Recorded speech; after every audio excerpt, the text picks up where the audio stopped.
All right, as Judah has been captured, and many of the top people, that is the royal families, those that were the most prosperous, those that were the leaders of Judah were taken to Babylon.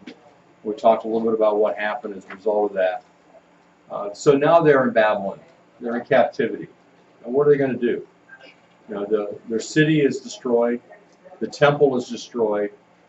And everything that they ever thought was important in life is gone. So what do? Well, they're in Babylon. They've been captured. They're not even back home among the destruction. They've been moved to a different place. And so you can imagine there's a lot of despair. What's to be our future? Hope is gone. And it's in that context that Jeremiah says to the people something that many people have taken comfort in today. But we need to understand it was said originally to these people in Babylon when Jeremiah says, I have a plan for you, a hope and a future. That's exactly what those people needed to hear at that time, because they thought they were done. They thought there's no hope for anything anymore.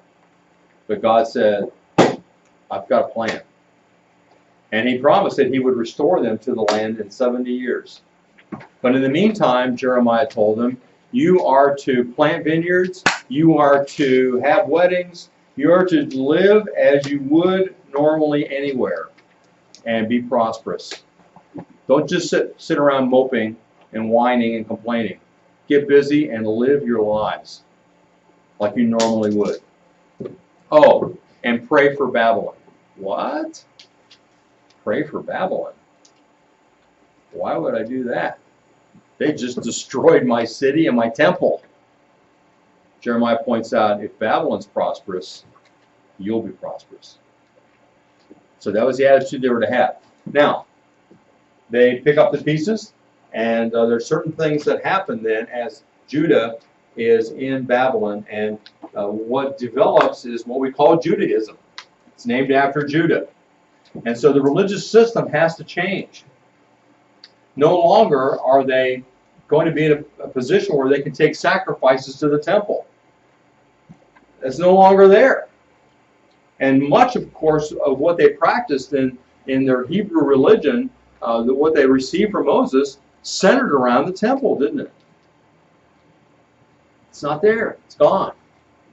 What we find developing in Judaism is, interestingly, the end of Jewish idolatry. That is, after this time, you remember, before this, during the time of the judges, during the time of the kings, that Israel, especially the northern kingdom, and also the southern kingdom of Judah, the people were going after idols every once in a while. In Israel, all the time. In Judah, some of the time, idolatry was a problem, wasn't it? After the destruction of the temple, it's no longer a problem, it's no longer an issue. Never again did the Jewish people go after idols.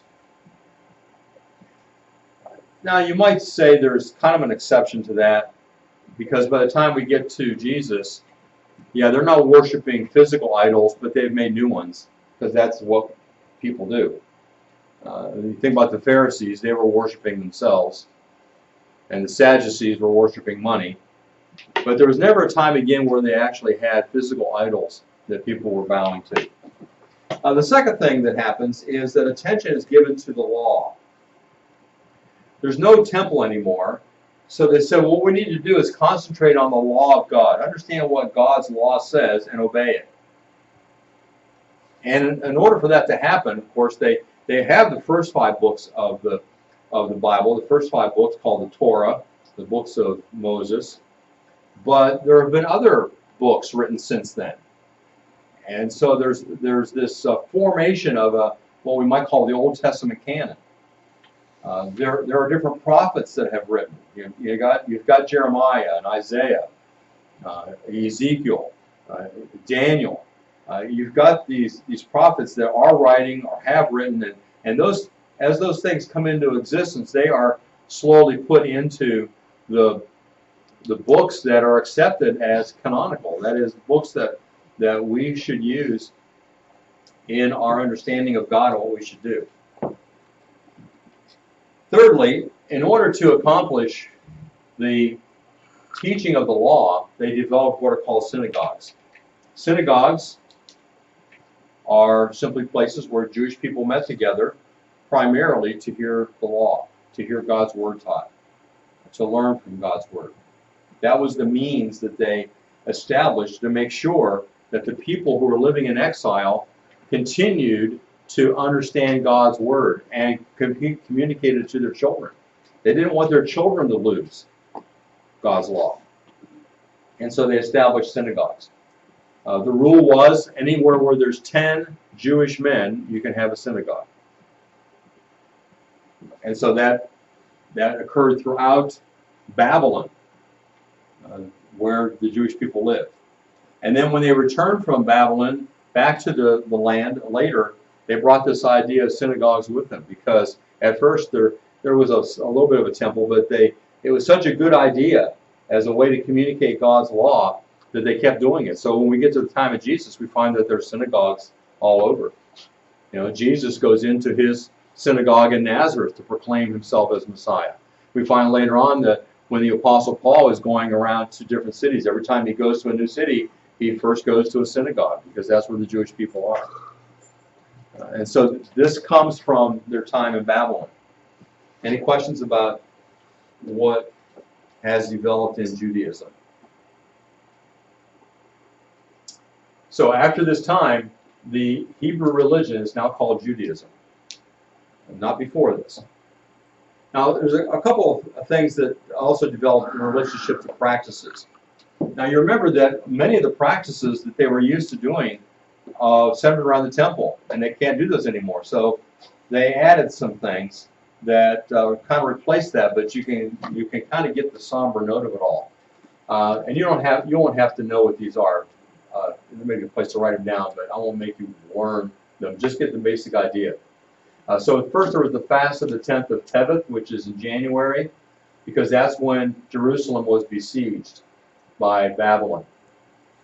Then in July they had the fast of the 7th of Tammuz, because that's when Jerusalem surrendered. And then they had the fast of the 9th of Av in August, because that's when Jerusalem was destroyed. So they wanted to remember these different occasions. And so they had those as days of fasting. And then they also had a fast of Gedaliah. I don't know if you remember me talking about him the other day. He was appointed governor by Babylon, but he was assassinated. And so they had a fast day to remember him. So what do you notice about all this? They're all fasts, right? What's missing? Prayer. Prayer would be a part of a fast. Put an E in here. What would it be? Feast. No feasts. So they're all fasts, no feasts. Why is that? Because they're sad. This is a time of sadness and mourning. So every once in a while they've got to fast to remember how sad and how mournful they are over what's happened to Jerusalem. What's happened to the temple. All right, any questions there? So we look at overall view. We see that we begin with the religion of the Hebrews as it comes down from Abraham through Moses. But then as they're taken into captivity, Ezra becomes a predominant force here, not only going back to the land to help to rebuild the temple when they're given permission, but also in compiling the books that have become our Old Testament. And this results in what we now call Judaism. Characteristics are there's no more idols. It's a religion of law. And the priests, because they're no longer involved in sacrificing anything, now they become the community leaders. So in the synagogues out there, the priests are the ones that are leading what's going on and leading the people. They're organizing things for the people as they are in exile. All right. If there are no questions about that, then we'll look to the dreams of Daniel and Nebuchadnezzar that you have filled out. Let's take a look at that together. So here's the statue of Nebuchadnezzar in the dream that he had. Now, this is not of Nebuchadnezzar, it's of the dream that Nebuchadnezzar had. And as you remember the different parts, and you were to fill it out. So what's the first part? The head is made out of what, Haley? Gold. Gold, right. And the breasts and arms are what, Robbie? Silver. Right. And the belly and thighs are what, Bill? Bronze. Bronze or brass. And the legs are, Caden? Iron. Iron. And the feet, Grace? Iron and clay mixed together. What would that do to iron if you mix it with clay? Make it softer. Yeah. So it's be easier to tear apart, right? Easy, wouldn't stand up as well. And then what's the last thing? Nate? No. Last one. The last one you didn't get? Riley? I had hand shadows with me. Hand? Yeah. Wasn't a hand. What was it, Sophie? I had it Bill? I had looks. You had what? Looks. Looks? Yeah. I don't know where I got it from. Somebody was so ugly that it shattered the feet of the statue. Wow, looks could kill. I guess it did. Luke, what was it? Rock. A rock Stone. or a stone shatters the feet. What? The feet. Yes, the feet. The feet? The feet. You had the image? Well, okay, but then that makes the whole image fall down, yeah. So it hits the feet, but then the whole image collapses. Yeah. I don't know if it's what it said, but where's the statue of it? It's not of anybody in particular. It's a statue that he dreamed, that Nebuchadnezzar dreamed. And so Daniel is telling him what it means, which we'll look at in a moment. Bill? Do you think that's the statue he later built? No. I think because the statue he built was of him. Okay. And this was just something in a dream. He didn't make that one to look like this. All right. So next we have the dream of Daniel. So what's the first animal that Daniel dreamed about? Robbie? A winged lion. A winged lion. Is it important to put the wings on there? Yeah. Yeah, because that's unusual, isn't it? What would a winged lion do? I mean, why would a lion be winged? What does that indicate? It's a flying lion. It's a flying lion. It's a mystical. You're not lying, are you? No. Okay, what a flying lion. So how does that help him? Does it represent Judah believing? Okay, no, let's not talk about what it represents yet. What's the advantage of a lion that has wings? What's he able to do? It can attack its prey from the air. Okay, so is there going to be a civilization that has airplanes? No, it just means he can go further and faster than he could without it, right? So, and we'll look at that. Okay, we'll come back to that and when it makes more sense to you. What is the second animal, Grace? You put what? Men? In Daniel's dream? Lexi? A bear. Should have a bear next. Do they have bears? Yeah, I think they had I bears. don't know what's about. Yeah. Is it like a grizzly bear? I don't know what kind of bears they are, but Polar bear. it wouldn't be a polar bear. Yeah, they're bears all over the world. Okay, what's the next one? Haley?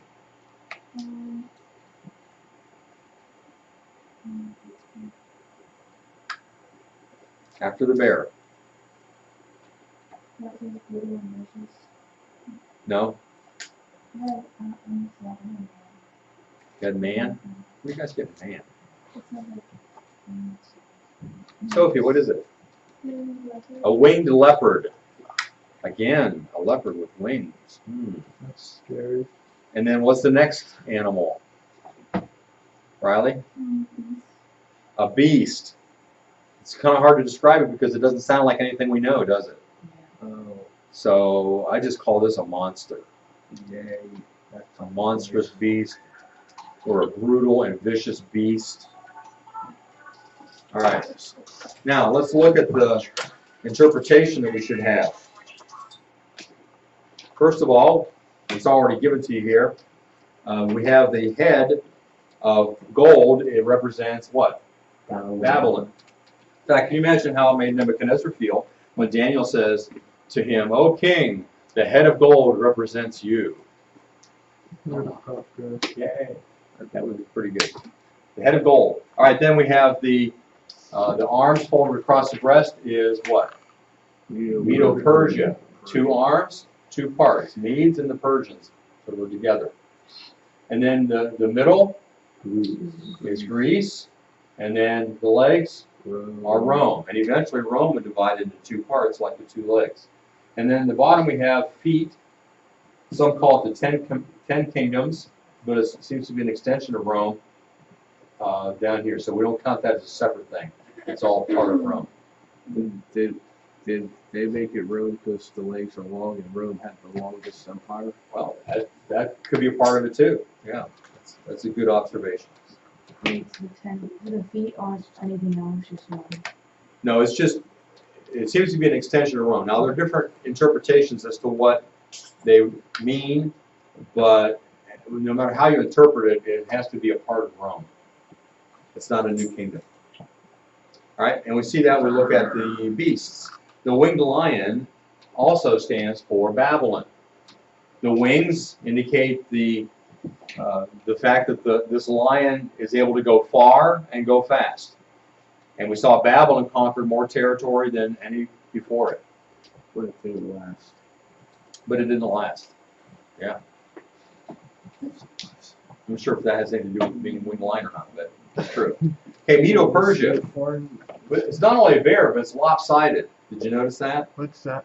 One side's higher than the other. Oh. Yeah, so that indicates that one side is stronger than the other. The Persians were stronger than the Medes. Exactly. Good job. The Persians were stronger than the Medes. Good job, John. Now, does anybody remember what the bear had in its mouth?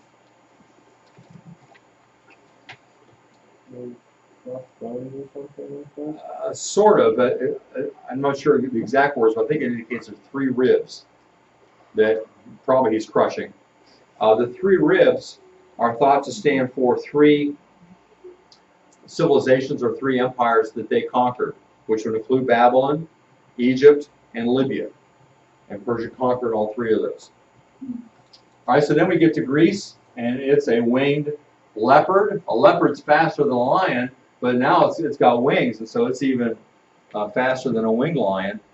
Who was it that brought about the Greek Empire? Wasn't the Athenians and the Spartans? No. Actually, they were defeated by someone who brought about the empire. Alexander the Great. Alexander the Great. Alexander the Great conquered the known world in a very short amount of time.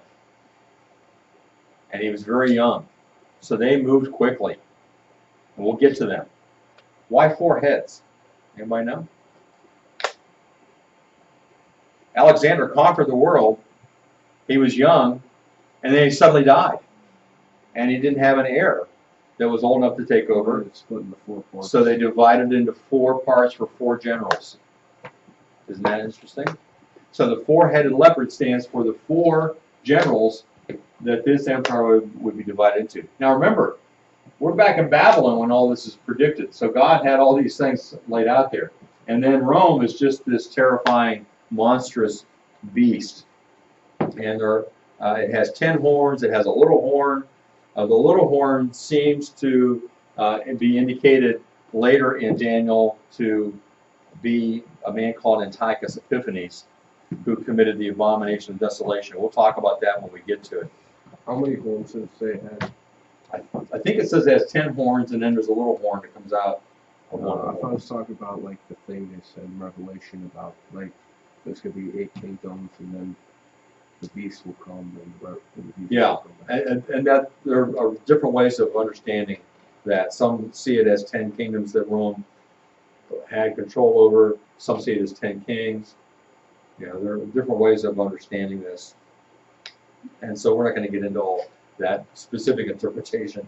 We'll leave that for you to figure out. All right. Now there's another dream that Daniel has, that concerns these nations, and that is the dream about two goats.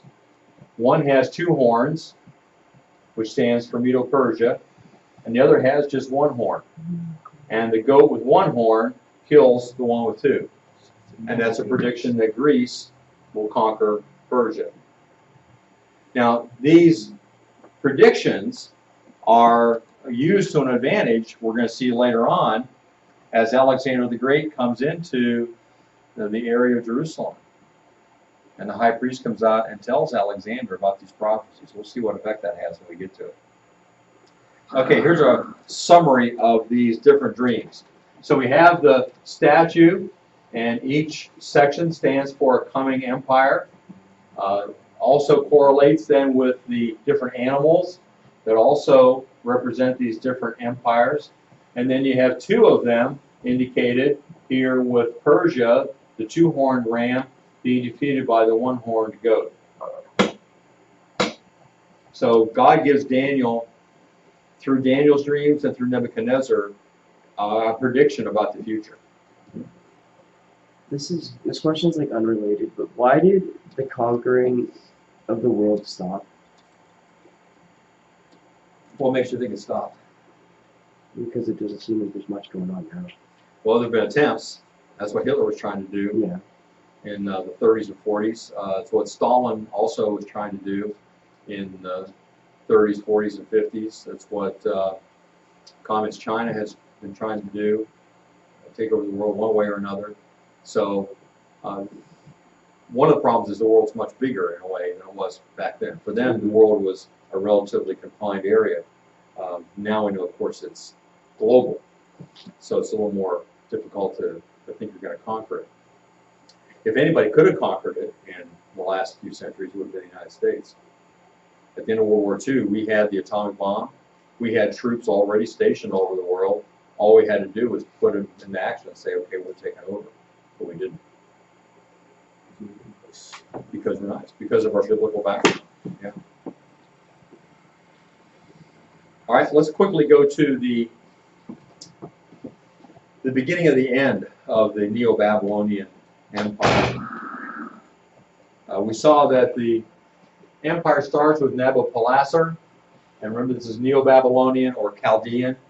Then we had we spent some time in Nebuchadnezzar, and following him is his son Amel Marduk or Evil Merodach, and he did not reign very long.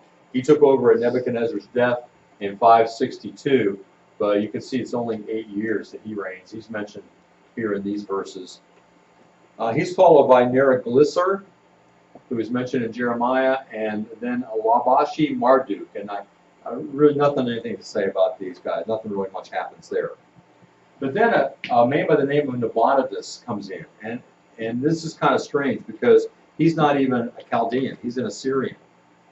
And how he got into the position of gaining the throne, I don't know. I've not found anything to indicate how he got that rulership. But it happened in 556. But after a short while, he decided to kind of semi-retire to Florida. Oh no, it wasn't Florida. It was Arabia. That was kind of the idea. And so he put his son, Belshazzar, as his co-regent. So they were basically ruling together. Nabonidus is still the one that's in charge, but Belshazzar is actually doing the day-to-day operations. And so they're considered co-rulers. Now, during Belshazzar's tenure there in Babylon, while his father's away in Arabia, something happens. Belshazzar has a feast. Why does he have a feast? Does anybody know? To get drunk. Well, he could have done that on his own. Why does he have a feast? I'll tell you. The Persians have invaded Babylon, and they have just laid siege to the city of Babylon. What's Belshazzar's attitude toward the Persians laying siege? He's celebrating that they're laying siege?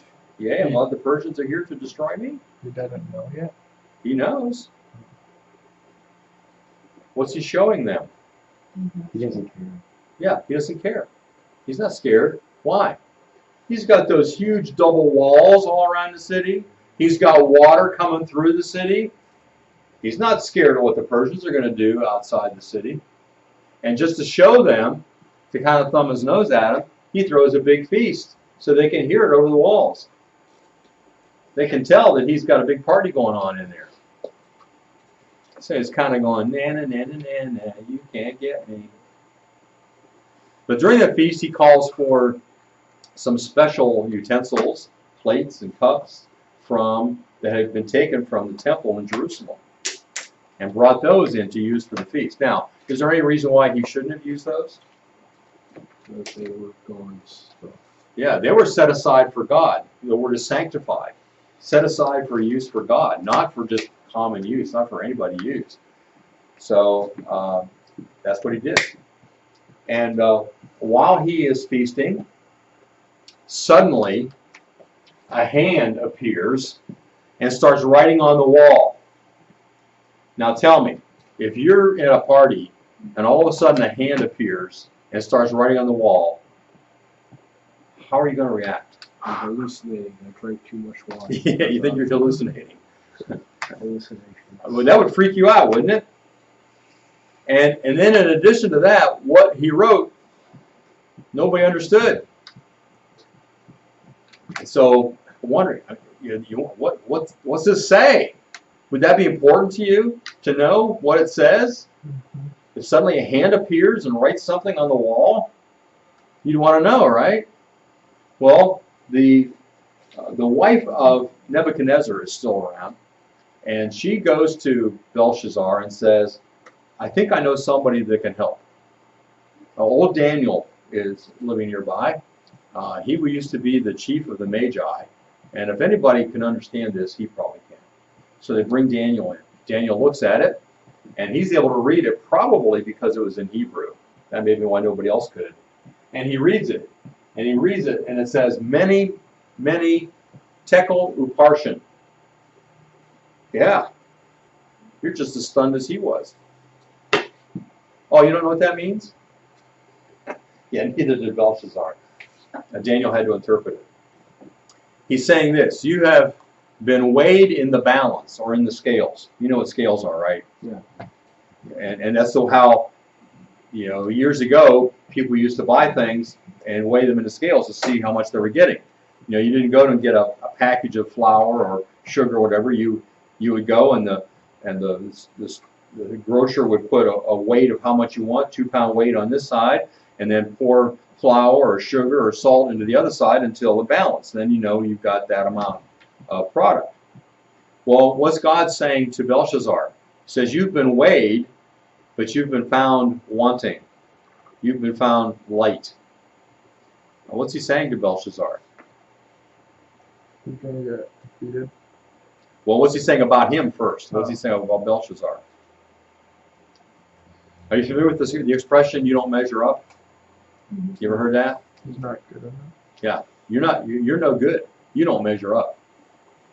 And Daniel went on to tell him that very night his empire would be taken away from him. Now, in order to interpret this, I have one thing I wanted to mention.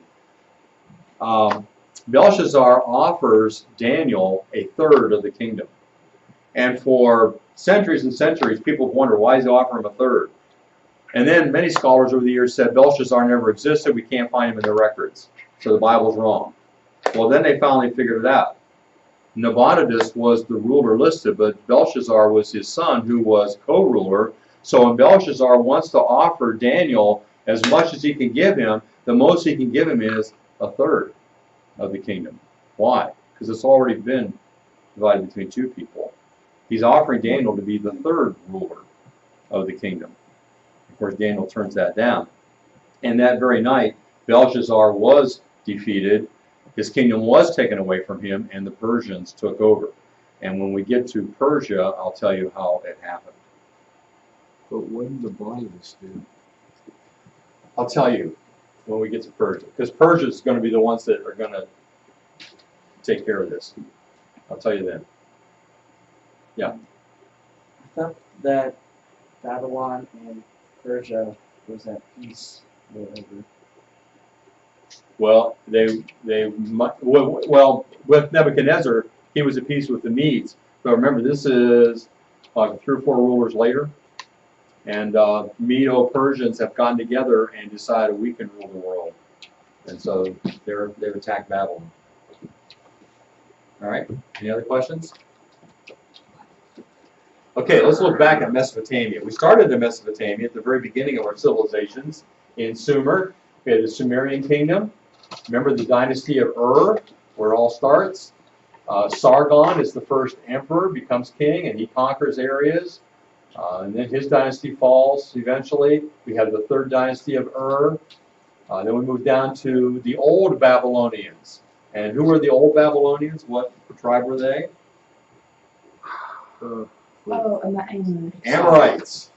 Hammurabi is the king there, and what do we know Hammurabi for? What did he give us? Right, his law code. Then we move on down to the Assyrians take over. We have Nabopolassar then is the first Chaldean who revolts against Assyria, establishes then an empire coming out of Babylon. He conquers Nineveh. The Neo-Babylonian Empire is established, or the Chaldean Empire. Nebuchadnezzar, his son, defeats Necho, and then Nebuchadnezzar takes over and rules the empire. Judah becomes a vassal state. The Jews are carried into captivity under Nebuchadnezzar. The destruction of Jerusalem takes place under Nebuchadnezzar. And then we've gone to the point now where the Neo-Babylonian Empire falls to the Persians. So that's all that's happening in Mesopotamia through the millenniums, more than 1,000 years. All right, any questions? For Monday, I want you to read, and if there's anything missing in your notes from this reading, fill it in. Daniel 1 through 4 and Daniel 7 through 8. So chapters 1 to 4 and 7 to 8. On Monday, I want you to bring Chromebooks because we're going to take a day to do some research. Yesterday, we talked about the Hanging Gardens of Babylon that Nebuchadnezzar built as being one of the 7 wonders of the ancient world. Well, let's find out what the other wonders of the ancient world were. So we're going to do that on Monday with the Chromebooks. There's a page in your notes that's an internet activity to look up the 7 wonders and find out what we can learn about them. Yes? This question has nothing to do with anything we just said, but do you think the Trojan horse is real? Yeah. Yeah, I think the things that Homer wrote about in the Iliad and the Odyssey were based on fact. Now, not all of it is. There's some mythological stuff there, but I think there were events that he is describing. So whether it was as grand, as big as Homer indicates or not, may be up to question. But I think there actually was something that occurred there like that. Did we get our Assyrian specific back or the last quiz?